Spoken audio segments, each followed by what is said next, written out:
Hello everyone out there in YouTube land, it's me, and welcome back to the Novelist. I just reviewed the last video and saw that my mouse pointer was pointed right in the center of the screen the whole time. I hate stupid things like that. I'm still trying to figure out this goofy setup. Anyway, let's get back into it. Okay, here we go.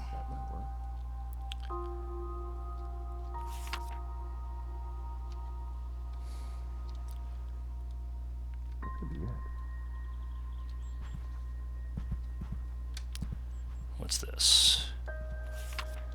Whether your child enjoys arts and crafts, swimming, sports, recreation, singing, or exploring, they're sure to have a ball at Camp Emerald Lake. We know that every family has unique needs, and we strive to be as flexible as possible. Daily, weekly, and monthly packages are available in both sleepover and pickup options. Our lifeguards are fully certified, and every counselor is trained in the cutting-edge cardiopulmonary resuscitation technique. Our goal is fun, but our priority is safety. The enclosed brochure contains information on all the exciting opportunities at Camp Emerald Lake. We're sure you'll find many things to like, and we hope to see your child soon. So they're going to send him off to camp. Dinner this week: Sunday, Joe's tuna casserole and salad. Monday, hamburgers, baked beans, and corn on the cob. Dan grills night. Tuesday, grilled cheese and tomato soup. Wednesday, stir-fry steak and broccoli with rice. Thursday, roasted chicken, new potatoes, tomato and cucumber salad. Friday, quiche Lorraine and salad, watching our waistlines. And Saturday, shrimp scampi with spaghetti and salad and a bottle of white wine. You're making me hungry, Linda. Seriously. Better get something to eat when I'm done recording for the day. Dan, I hope you're doing well. I got this address of your father. I hope it's correct. I'll get to the point. When your cousin Richard passed away last year, we discovered that his pipe business had done very well. He wasn't wealthy, but he was very comfortable. At the execution of his will, we were somewhat surprised to find that he wished to distribute his estate among all living blood relatives. Why would that surprise you? A lot of people do that. My grandmother did that. He reserved the lion's share for his immediate family, as I'm sure you'll understand, but there was a portion allotted to you as well. Enclosed is a check for the full amount. I trust you will honor his memory by putting it to good use. Uncle Wayne. I mean, doesn't that usually happen when you have an estate and you have, family members or whatnot? You leave them the... Never mind. What about your rocket? What about your rocket? What about your rocket, Tommy? Tommy. I already played with it. I already played with it. So let me kick you in the balls, Dad. I'm watching TV. Leave me the hell alone. God, make him sound like a teenager. He's not there yet. He's what, like 5?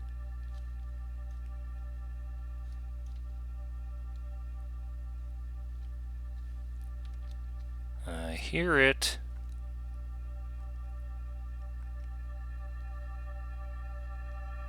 Why is he in his parents' room? Hey, it's me, Mario. Ugh. I love it when my hands are busy and everything starts to itch. Oh man, especially my nose. My nose itches. I take a lawnmower inside my nose. Mow all the hairs out. Hey! Is there something out there? What is it with people pensively staring out the window? Am I floating away? What the hell's going on there? The entire world's out there. I have no idea what you just said. Whatever, I'm leaving.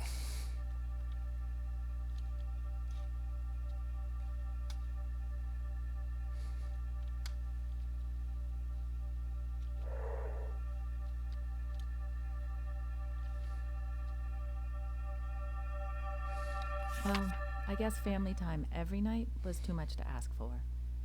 That worries me, though Dan did agree to be at dinner every night, so he's at least trying. It's just, we came here to start fresh and set things right. We were on such a bad course before. And if we can't make time to do it right while we're here, how will we be able to do it when we get back home? There'll be so much going on when we get back. Are we doing enough here? Okay.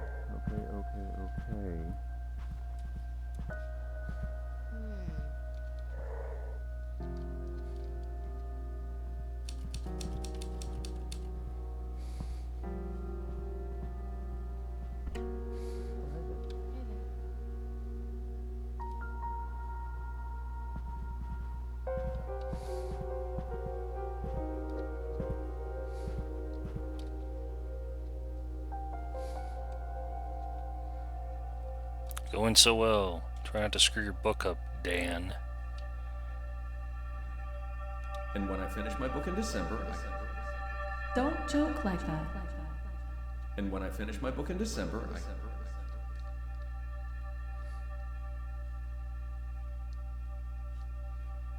Hmm.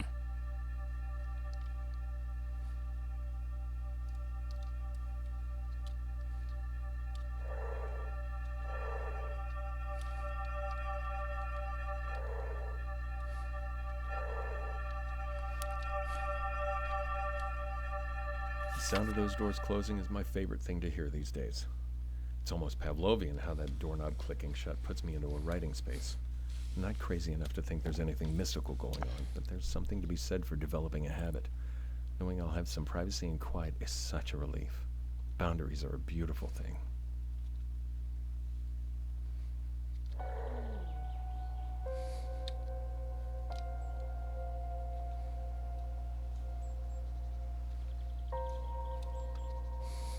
Thinking of you. I only met Rick once, at a family reunion that must have been, 15 years ago? Turns out he made his fortune by, get this, selling high-end pipes. The Sherlock Holmes kind, not the plumbing kind. He must have been a hell of an interesting guy. I mean, he found a niche and made his way in the world. You have to respect that. It makes me wonder, am I giving everything I have to this book, or am I leaving myself an out? It isn't announced yet. I could always pull the plug. I'd never get another advance again, sure, but there isn't a gun to my head. Unless I put one there. Metaphorically, of course.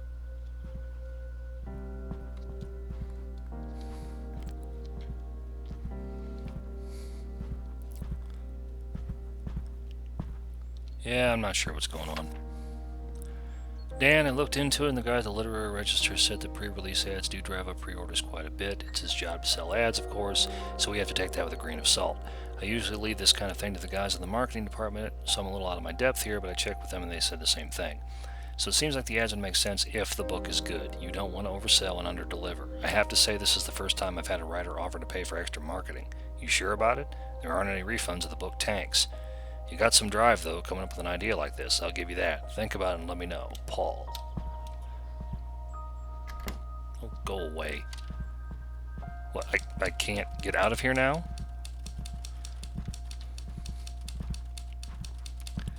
Send Paul an example ad from the Literary Register. But. She just phased through the wall. Okay, I'm trapped in here with this goofball. I think I'll just pensively stare out the window because they can all do it. Why not I? Oh God, are you done?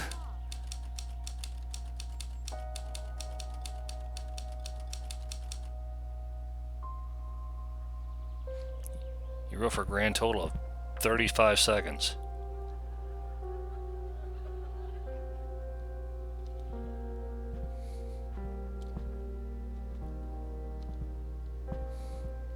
I can't leave.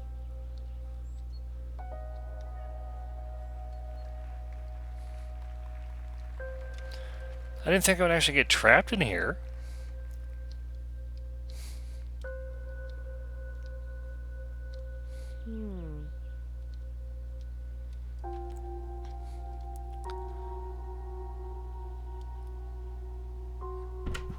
Thank you.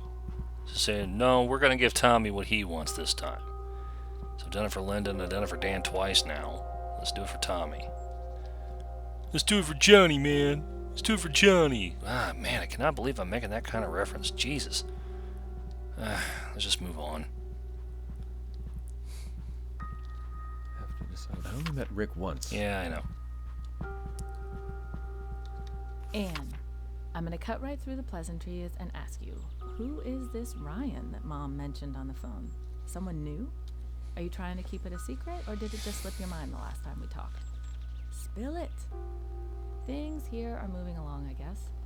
When we came up, I thought it would be great to have more dedicated time to paint, but I didn't realize it would be so isolating. I miss having more people around and having new ideas floating about.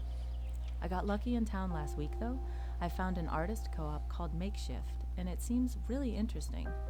It's not too big, but there are lots of different types of artists there. I'll probably call and try to get more details. I don't remember if I told you this, but I've been thinking about going back to painting full time. Anyway, enough about me. Tell me what's up with you. Love, Linda. What's new? Not much. Throw some gear in my painter bag and take it to the co-op. Gotta get some ideas. Now he's rat-a-tat-a-tatting in there again.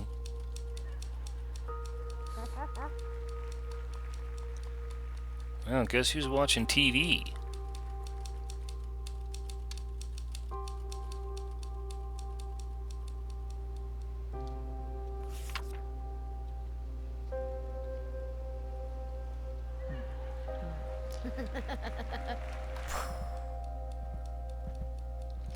I gotta find some clues for Tommy Boy here, because I want to give him what he wants this time.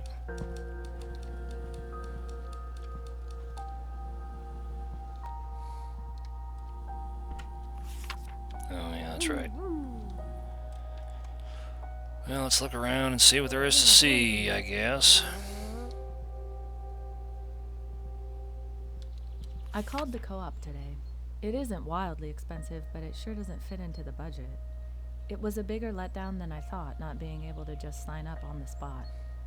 It gets so lonely here sometimes, and I think Tommy's starting to feel it too. We try to play with him every day, and the woods here are pretty magical for someone his age. But kids need to be around other kids sometimes. He can only play with his cars so often. Sometimes I wish there were actual neighbors here. The only friend he's made is Davy, but seeing them at the park once in a while isn't the same as having someone to pal around with every day. It's summer vacation, and he's pretty much all alone.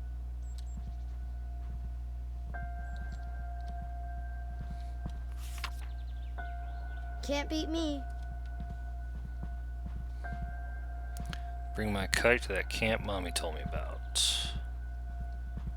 I know where his kite is. So I've been awkwardly staring at it this whole time every time I come in here.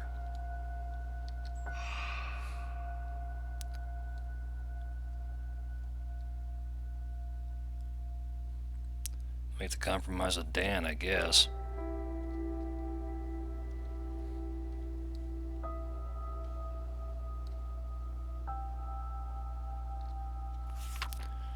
Diary of Claire Bradford, September 5th, 1961. Maybe getting my thoughts down on paper will help. Make a list, that's what Mom always taught me. So, dear diary, here are all the wonderful things about Roger. He's very handsome. He'll soon be working as a lawyer at his father's firm. Although the job is no gift, he worked so hard in college.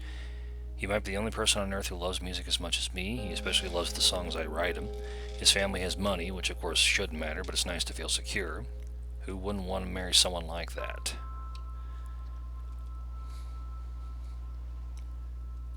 Well, you haven't really talked about how compatible you are as people. You just talked about all kinds of material things that, really shouldn't be that important in the long run, but hey, what do I know? I'm just an idiot. Ask anybody, they'll tell you.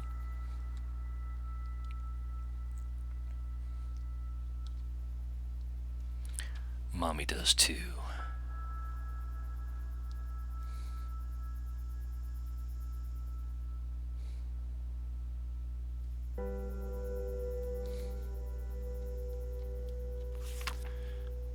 Diary of Claire Bradford, September 6th, 1961. I don't know why, but I feel like I can really get my thoughts together here. That's why this entry isn't going to be very fun, but fair is fair. I've already waited a day, and there's no use delaying it longer. Here are the not-so-wonderful things about Roger. He can be so self-absorbed, especially when he's working on something. No one will ever accuse him of having a great sense of humor. He's so very predictable. Sometimes this makes me feel secure, other times I just feel so bored. I wonder if maybe he spends too much time chasing his father and not enough being his own man.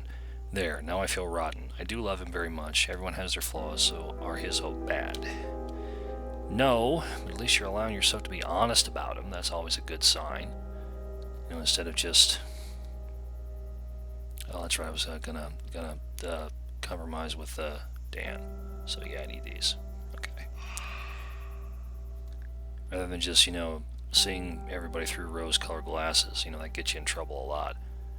Why am I always whispering to Dan about decisions I'm making for everybody? Should I be whispering to the person in question? Tommy didn't realize at first that spending a week at camp actually meant his parents loved him, but by Tuesday he was elated. He made new friends, flying his kite and swimming with other children his age. His spirits improved almost overnight, and when he connected his own adventures with a gift from his father, Dan became a hero.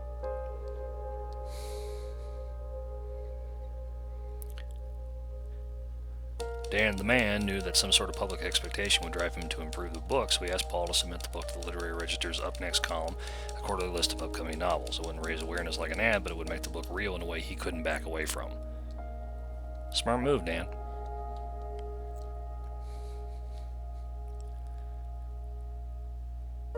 Linda had resigned herself to the fact that they couldn't afford the co-op, but the flash of excitement she got when she heard about the inheritance quickly faded when Dan decided not to use it for the co-op's fee.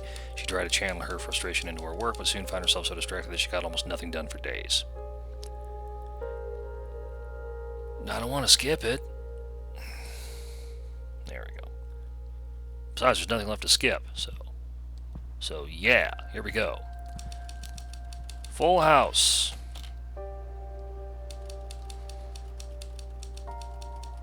A friend of Dan's was coming over. Can't imagine why he'd want to. Guy, probably not expecting to hear from me, were you? You know I'm all about surprises. Look, we're going to head up the coast next weekend. We're doing the drive from LA to Seattle. I have an interview up there on Tuesday, and Kelly has a friend who's going to introduce her to some casting people from Vancouver. Can we crash at your place on the way up? We should be pulling through next Friday. I was thinking we could use it as an excuse to jam on our books. I want to see your new stuff, and I have a draft I want you to take a look at. I'm way beyond knowing what's good or not with my work, so I could really use your advice. You know I'll give it to you straight about your new book. Is there a title yet? Could be an impromptu writer's workshop, I guess. Anyway, I think it'd be fun. Let me know. T.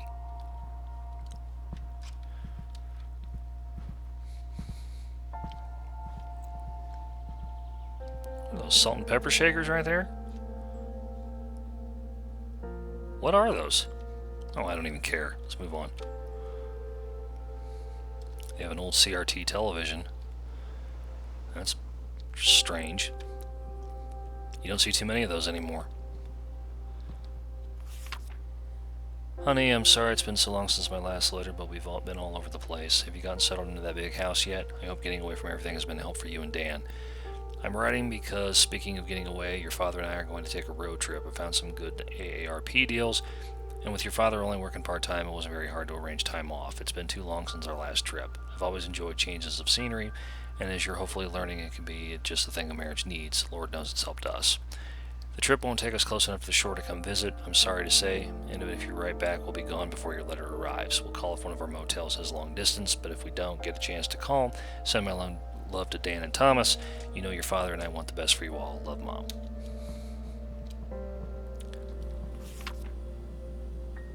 Ooh. Quiche Lorraine again. And this time for Saturday, we're having baked ziti and salad. Salad is good. Cool, man. Cool.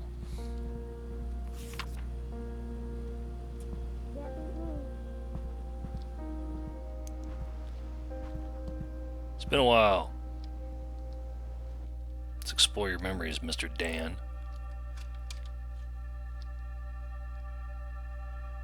Why is everybody just randomly sitting on the floor? Just got back from town with the latest issue. Flipped to the back and there it was. My book in the Up Next column. Stared at it for 5 minutes. Feeling in my stomach was not pleasant. But now it's out there. It's terrifying and irreversible. Maybe I should have placed a full ad. But even like this, the book is out there. Thousands of people are going to read that list. To them, the book is exactly what they want it to be. Some finished, beautiful thing. If only they could see it right now. A bunch of jigsaw pieces on the floor. And I've got to put them all together. Fast.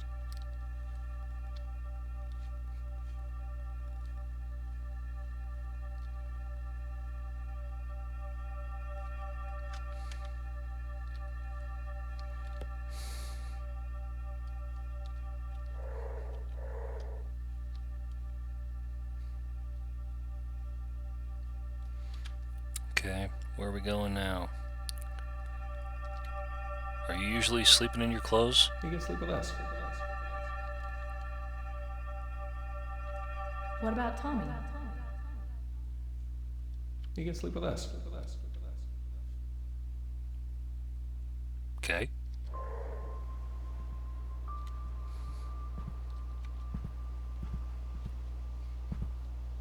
Hey, hun, what you doing? Racing. Racing!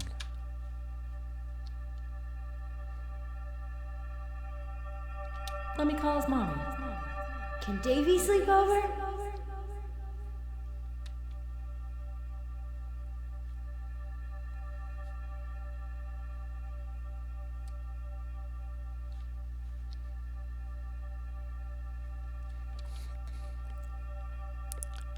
These people are just in random locations.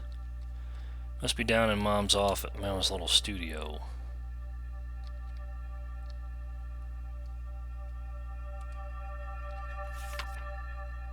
It's me. Okay, that's enough. I already made that joke once and it wasn't funny the first time. Hey, honey, what you doing? You said he was racing. Weren't you paying attention when he told you 5 minutes ago? Mom?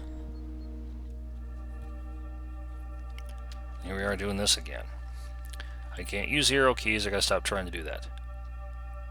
I don't know what she's doing. I'm checking to see if this is a fold-out. Oh. Well, thank you for answering my question. I thought Tommy was sleeping with us.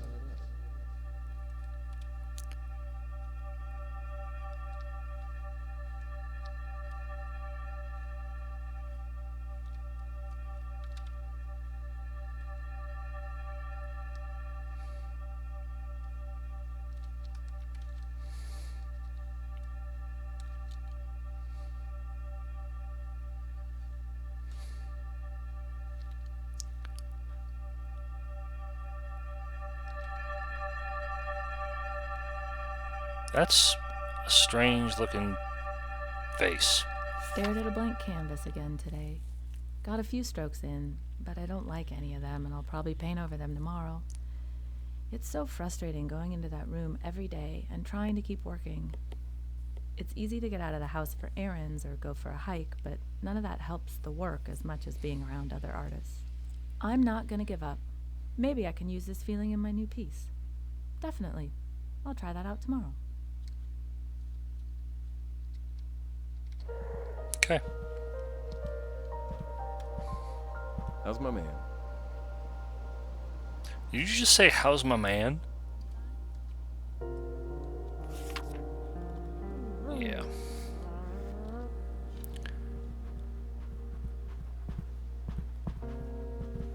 D2's playing Adventure Capitalist. Yay!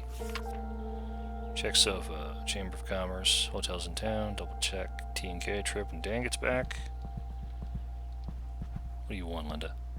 Watch that ugly sweater Mom and Dad gave me so they can see me wearing it.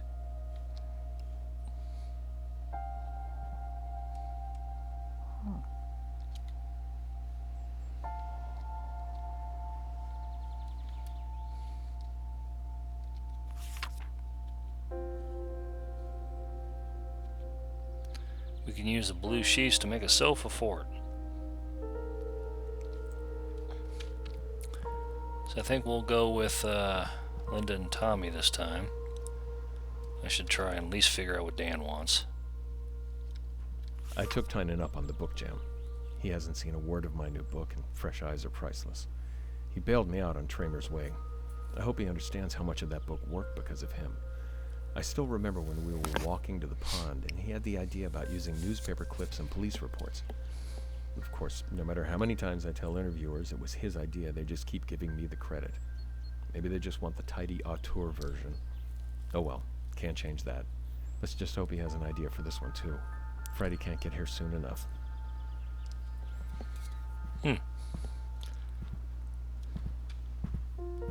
Oh, don't you dare. Fishing poles. Yes, don't you dare trap me in here again.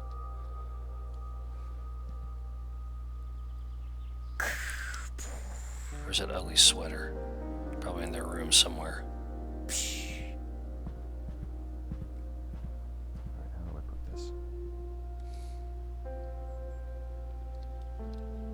Good news. Mom called today with a change of plans. They made better time on the first leg of the trip than they expected, and they're coming to visit. Bad news, they want to come this weekend. Did Dan tell Tynan they could stay here for sure, or is that still up in the air? I'll ask after dinner. She sounded cheerful enough on the phone, though I can't help wondering if they took this trip because they hit another rough patch. Hope not. I hope they just want to see Tommy and have a classic Mears family feast, though maybe seeing how they've ended up will be good perspective for Dan and me. Speaking of which, Dad better not get nosy. I've told him 1,000,000 times that my marriage is not his business. Maybe I'll try the thing Christine told me. When someone asks you something private, just say, "Why do you ask?" Put it back on them and see if they've actually got a reason to get into your business. Yeah, I've got to remember to try that. We'll see how he answers that one.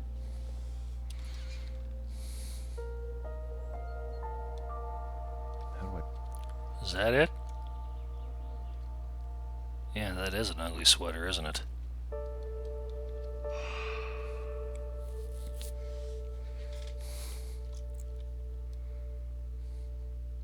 Let's go find Tommy's blue sheets.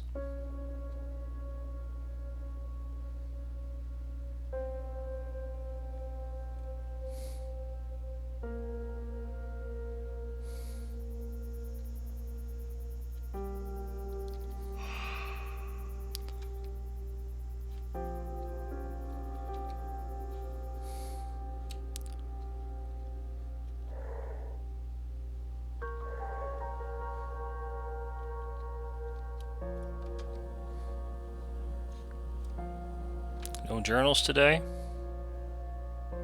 There's one. What's this one say? Diary of Claire Bradford, September 7th, 1961. Realize now this isn't about Roger, it's about me. I have to decide who I want to be. Marrying Roger will set so many things in motion. We'd be a well-to-do couple, safe and secure, wonderful friends, loving families. I may slowly fade into being Roger's wife instead of Claire, and that will be society's doing, not Roger's. He loves me too much to do that.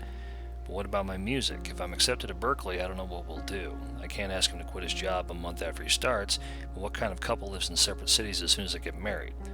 The decision can't be this black and white, can it? Position of safety versus a crazy pursuit alone?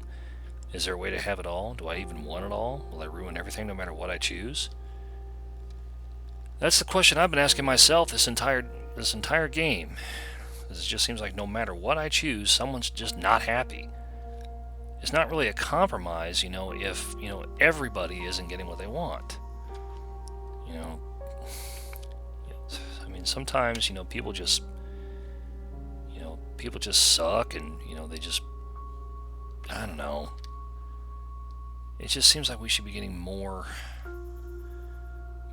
happy endings for these people no matter what's happening. It just seems like, if you don't make a decision in their favor and they don't get what they want, they're just absolutely miserable and their life fucking falls apart. That's not how life works.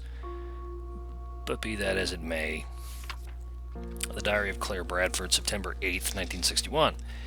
Roger and I talked everything over today, and it was a mistake to speak so soon. I never should have brought up any of this without making up my mind first, and I've only made things more difficult.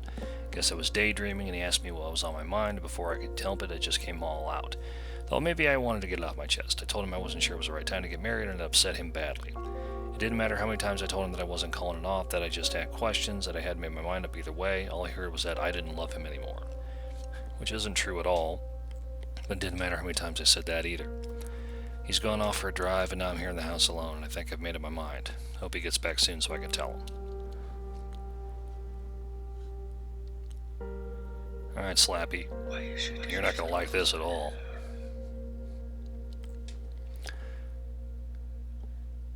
Linda was so excited to see her parents that she almost felt happy putting on the hideous sweater they'd given her the previous Christmas. She paid close attention to how her mother and father interacted, and more than once she and Dan talked about their own marriage in that context.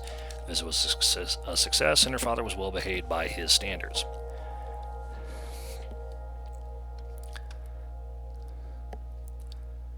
Dan knew how important it was for Tommy to play with friends his age, so he grabbed the sheets and gave Tommy a few tips on the finer points of structural engineering and sofa for construction. The extra house guests meant the boys had to keep the noise down and play quietly, which put a damper on some of their fun.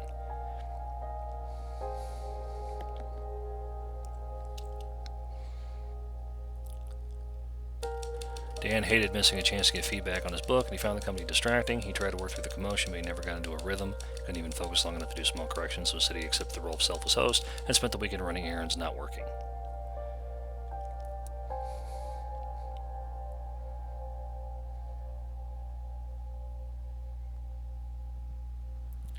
Yeah, it just seems like there's just black and white choices here. Everybody either gets what they want, or it's just a miserable experience for everybody.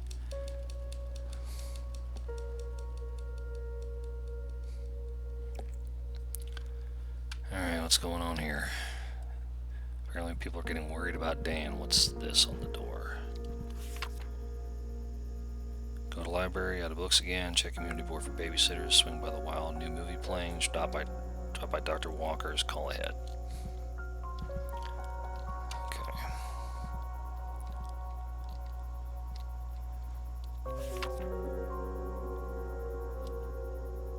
Cool. Make a car for Tommy.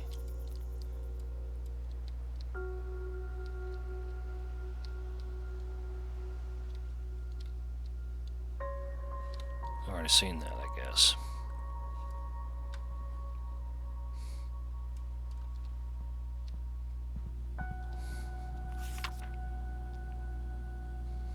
A case of beer? Well, I don't like where that's going.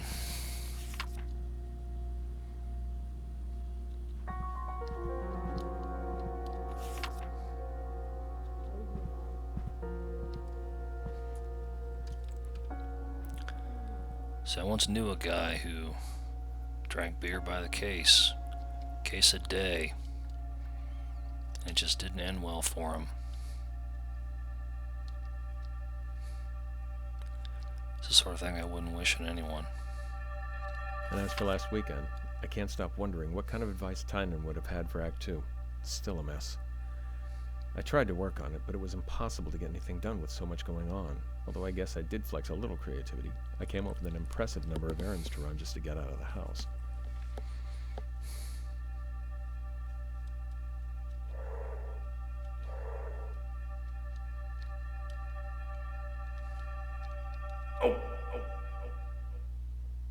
What'd you do? Stub your toe? Good. Hope it hurt.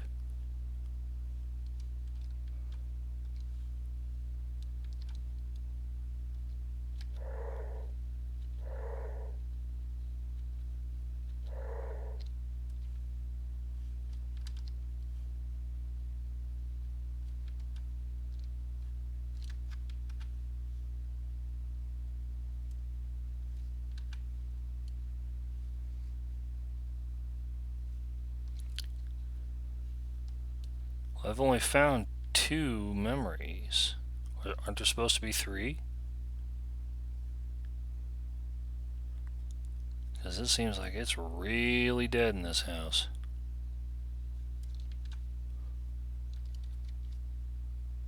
Oh, I have found everything in Dan's memory. Maybe I should just pour it out. Hope we can find a babysitter. Should make her breakfast in bed. Too much daddy juice. Hey, you. How's it going? That's something a kid should not be worrying about.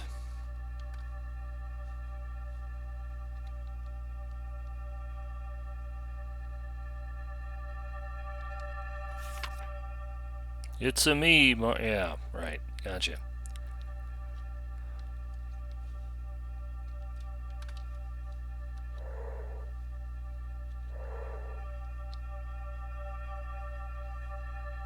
But he promised. If he doesn't do it, I'll help you, honey.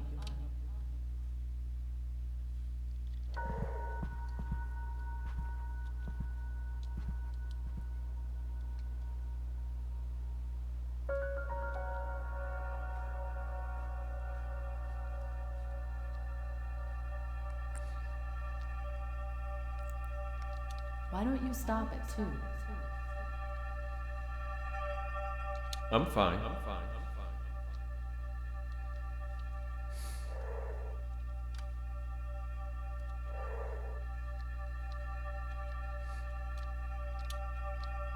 Mom and Dad left this morning, and I'll never have to wear that sweater again. It's not just ugly, it's hot and itchy. And the why do you ask trick completely worked. I don't think I've ever seen Dad, I don't know what else to call it. He blushed. That made the trip worth it, although seeing that Mom and Dad are doing well was great too. Maybe Dan and I will end up that happy down the road.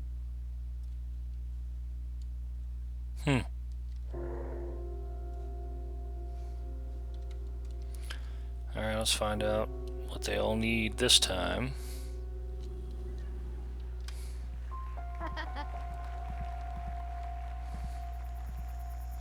Barb, I know I wrote yesterday, but I need your advice. I think Dan's drinking too much. And before you start to worry, let me say he's not an alcoholic. It's just because of the pressure he's under trying to finish the book.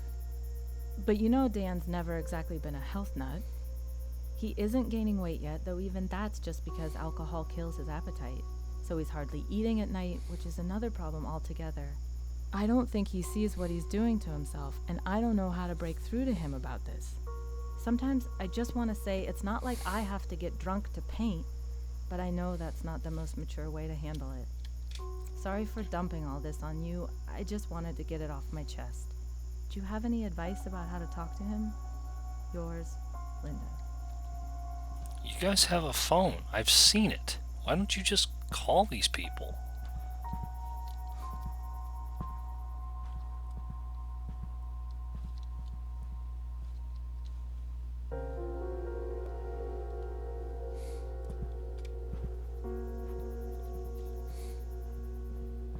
I think I've read all those.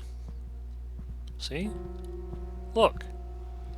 It's an old rotary dial, but it's a phone.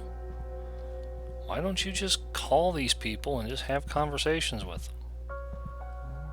That probably would make sense, which is why it's not happening.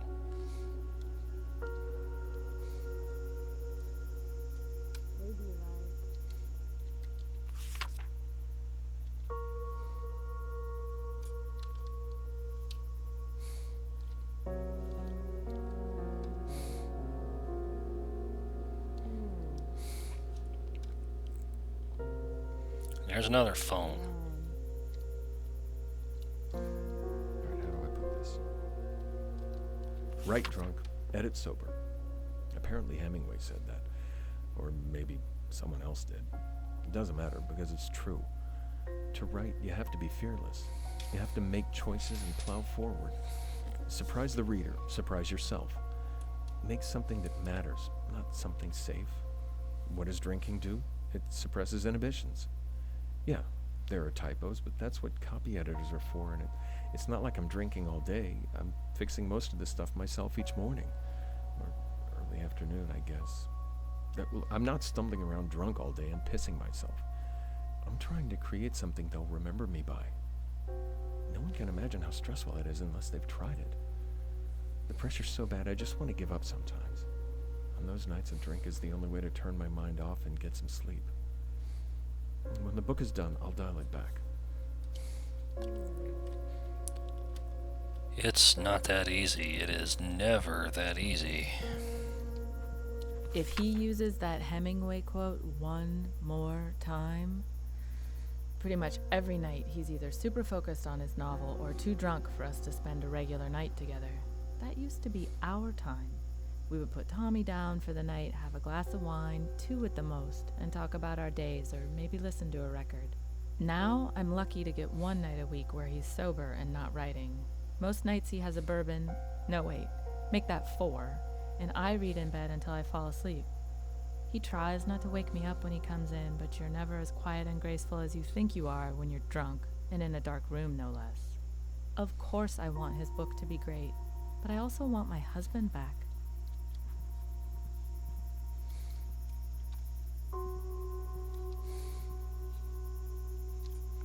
There doesn't seem to be any reason to go into those bathrooms, I guess. What is that? Alan, hey man, this is gonna sound odd, but I could use some advice. I'm in hot water here because, well, I've been drinking more lately. Man, there's just no good way to write that. I mean, I used to drink and write all the time in school. You remember that, right? I guess I got away from it when we got married and definitely after Tommy came along.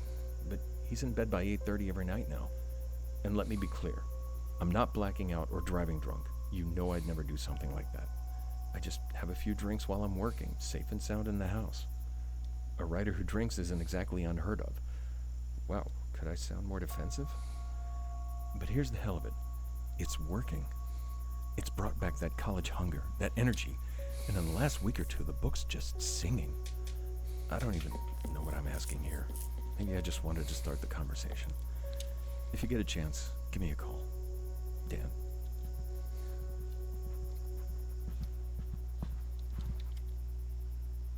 Oh, I've got to read their thoughts for the final clue. Sorry, I'm getting a little distracted just looking around trying to find stuff that I don't really know when I'm supposed to actually, read their thoughts for the final clue. Is Daddy too sad to put together my car? Blast off. Pour a bourbon and work on the apartment scene. Well, that's definitely not going to happen. His jogging shoes are right there. He just has to make the effort. Jogging shoes. Let's get Tommy's car, and I gotta find the jogging shoes. Yeah.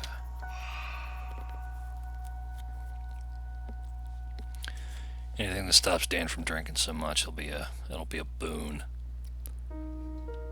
Seriously, I've kind of got a little bit of a chip on my shoulder about that, which I won't get into. But suffice to say, yeah, I've seen what drinking too much firsthand can do to a person, because it becomes the most important thing in your life, and yeah. Jogging shoes. Maybe they're in his little office here.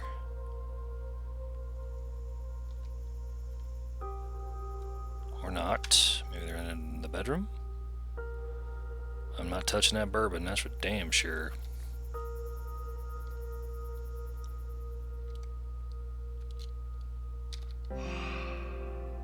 Suck it up. You know what I mean? Yeah, that's right. Suck it up. I should just slap him in the face.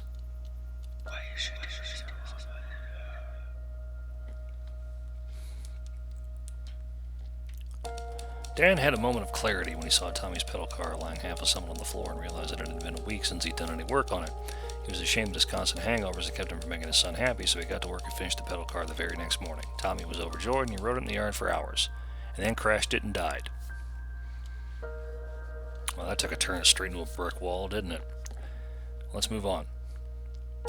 Some of Linda's message finally got through to Dan. He didn't like the idea of jogging, but he agreed to run 2 days a week. He didn't enjoy it, though. He was out of shape, and sometimes while running, he got so stressed that he wasn't running that he would cut his run short to get back to work. It's a shoe. I'm gonna throw it at you, Linda. Yeah. Dan put all the alcohol back in the kitchen cabinet, promised to stay dry on work days, but he had a hard time focusing while he adjusted to writing sober again. He spent a couple of evenings staring at a blank piece of paper, and he never told anyone how hard it was not to sneak down to the kitchen for a drink those first few nights. Well, at least he's making the effort. That's all that matters. As July came to an end, the Kaplan's lives had developed a pattern. Same old stale routine.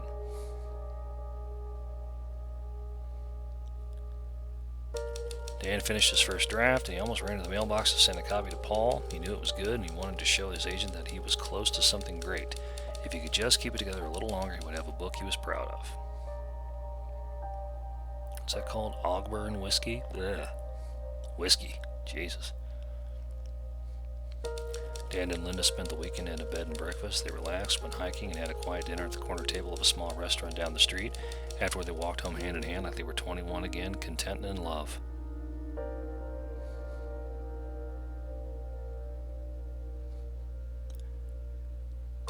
And on the following Tuesday, Tommy put on an art show in the den, explaining his drawings to his parents one by one. Dan made sure to ask questions and engage his son, who was more than happy to elaborate on his artistic intent. Dan and Linda clapped for each drawing, and by the end of the show, Tommy was beaming.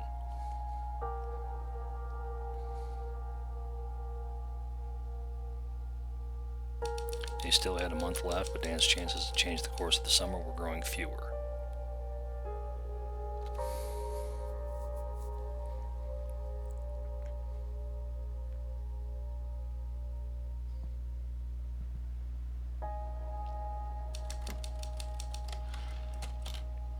Vacation, all I ever wanted. Sorry.